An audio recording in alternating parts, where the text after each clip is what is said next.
Was it always your plan to be an editor in addition to writing, directing? So when I started out, I did everything as everyone kind of does when you're making short films. And when I went to USC, even though everyone really was still very early on in their careers, grad school, I just saw right away there were people who were so zeroed in on cinematography, so much more knowledgeable about it. And for me, I wasn't as interested, I guess, maybe in like the set life aspect, I was always sort of about the storytelling. And so I just gravitated more towards editing. They encourage everyone there to do something that's more practical, something that you could just do as a job and be hired, whether it's editing or cinematography or sound or something like that. And then also people pursue their, writing, directing, all that kind of stuff. And I really enjoy editing. I feel like that's where, it's certainly not the hardest part of the process per se. Like I think being on set and getting through those days is really hard, but it is where you have to make the movie a movie, and it's no longer anything else. It's not footage, it's not a script. It's like now we're making it into a movie and we're putting music on it, whether it's the final music or not. We're figuring out how it all fits and works. And so I just really enjoy the process, and really great editor on this movie, Evan Schrodek, and he.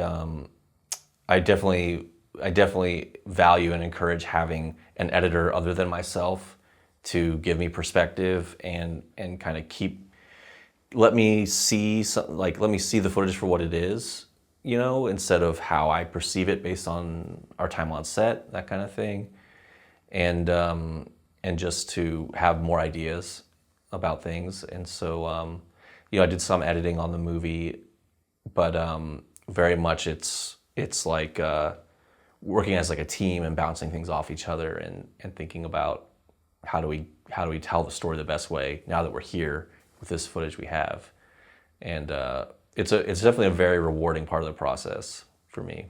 Did you do the rough cut and then he came in, or it was different? So it's more, and I did the same thing on my next movie too, and even my first movie a little bit, where generally, so he does the full rough cut, everything like that, and is basically, for most of the movie, it's a traditional working situation where he's editing and I'm giving notes, and sometimes, literally sometimes a note would be like, "Wow, we just take like 30 minutes and let's see if you can make the ending more emotional." Not even something I'm specifically saying about characters, like let's just you focus on that yourself, and then I'll look at it, which is great.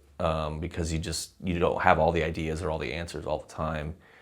And then generally I'll pick something very specific parts of the movie that require zeroing in very specifically on footage because we shot it in a weird way, or like for instance that scene that I talked about that I like, which is him giving them the kits and building up. At least the first part of that scene, there's so much footage and back and forth and trying to find things and improvs that it'd be very hard, almost, for us to sit down and go through it together would be really time consuming and painful, probably for both of us.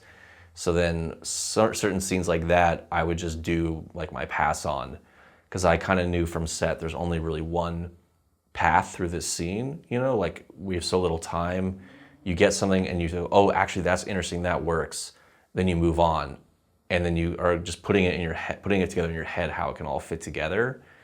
And from the outside, it's not going to be obvious how it should all fit together when you're shooting like that.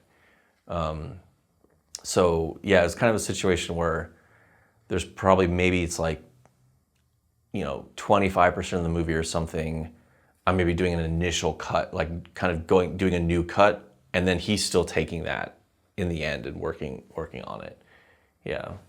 Just going back to something you said about film school, you said that the film school encouraged you to find something practical to do. Okay, so editing was something that you enjoyed. Were most people at the film school hoping to make their own projects, and then the practical part was what to pay the bills with in between? Yeah, that's basically how most people are thinking of it. And by the end of school, some people are maybe already saying, I'm not that concerned about trying to write and direct anymore. I like doing this. I like editing or doing sound, or some go specifically to do that. And then some maybe always will want to keep working on writing and directing over the years, and others will kind of drop out of it and just, you know, focus on what they want to work on in terms of their craft. Do you know, do a lot of the people actually end up getting jobs in film? Or do some say, you know what, this was fun, I don't know if this is the life for me. It's definitely at times a gypsy life, you know? Yeah, for sure. I mean, definitely that happens. I mean, some people decide, you know, it's just not the best, I don't want to dedicate my whole life to this path. And a lot do just work in the industry, find a place and find a career, which is great. Right, okay, then instead of trying to get booked on a next project and find work. Yeah, and I mean, there are, you know, some people might go to work at I think about editing, I guess, go to work at a post house or something, and they just could work there for, you know, on a salary, and then others are freelance, but still, especially if they work on set and stuff, working most of the time. I know it is challenging now. Things are slowed down a lot now, but for the most part, it seemed like people I knew were working, at least that it stuck it out, and a lot of it's luck, you know, a lot of luck in terms of you might have the same skills, but if you get hired to be a grip on a TV show, you make a lot more money than if you're kind of finding, you know, the odd grip jobs here and there. Right. And it's really just about who you end up meeting, and hopefully that the people that can go the highest, you want to keep bringing you back. How has your career as an editor made you a better writer and director? I mean, definitely editing has given me a lot of perspective when writing and directing. I mean, I think they all kind of work together.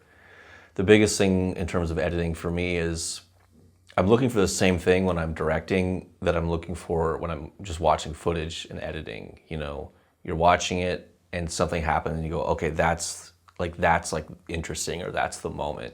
You know, that's the turn we needed or the feeling we needed. And then being on set, it's just happening live. And you're watching and going, okay, wait, we do have it. We got that moment. Or obviously there you can shape it and move it. It's not just what's the next take and hoping that it's something different, or something new that you might need. But that's a big part, is identifying it. And then having a sense of, especially a movie like Hard Miles that has a lot of improv and stuff like that, from editing, knowing, okay, I know how to get all of these inconsistencies to work, to feel cohesive, because each take's gonna be a little different and covered differently, and just finding that, just kind of knowing, okay, we do have it, even if it's a little different. And it's always hard and stressful because you're not doing everything from every angle, or you're not doing things over and over again. It's kind of like, I always think of it like you're trying to win the lottery, you know, and like you want your number to drop, and when it drops and when you get one of those numbers, you go, okay, I've got that number, like on to the next one, and you just trying to get them all to drop down so you have the winning ticket or whatever. And it's just that learning, like knowing how to identify it and know we have enough and move on. Yeah. Can you take us through your steps of the editing process for you personally? Where do you begin? Yeah, I mean, for me, it's like when editing, you want to, obviously you have to watch the footage and see what sparks. And that's really the first step, is like, what are the moments that really feel alive in the footage and feel like there's something really happening there. You know, there's some kind of great emotion or change or something. And then the starting point for me is kind of like trying to like protect that, you know, because once you're editing and changing the pacing and all that kind of stuff, it's going to change the way that moment feels compared to all the other shots around it. So that's a big part of it, is like prioritizing what's most important. I think exploration again is good, and sometimes giving yourself the time to say, well, I'm just going to explore this other avenue for an hour, even if it doesn't lead anywhere, because maybe it will. But yeah, that's really the big thing, is usually pretty pre-planned. You know, most of it's like pre-planned in terms of how are we going to shoot it and how are we going to get there. but not constricting yourself totally to that, and letting the footage kind of tell you what it should be. And just so much of editing is addition by subtraction, and just like getting the stuff that isn't working out of your way. You might think you need it to set something up, but if it's not working, if like a scene feels, there was a lot in Hard Miles, a lot of scenes got cut from early in the film, just too much stuff happening, too much setup, just weighing it down, and just finding that way to say, you know what, by the 5th or 6th time you've watched it and there's a scene early on that's always feels phony, probably because it's not, in this case, because it wasn't written as well as it could be, or we're just trying to get from A to B and this is how we did it. And at a certain point saying, okay, well, we're just not doing it no matter what. Like, I know we need these pieces somehow to come in, this story element, but it just can't be like this, and putting it aside and then finding a new solution. And I think that's the biggest thing, is just, if you have to do something, just try it. Just try it and see it. Don't debate it or think about it, just do it and see it for yourself. You say having a great editor can help you, quote, let go of things and go toward the strength of the movie. I love that saying. Can you explain more? Yeah, if you have an editor you really trust, they have this perspective, they have authorship on the movie, in the sense that they're creating like the pacing, you're working together and creating the pacing, creating the flow, the emotion, highlighting all the best moments in the movie.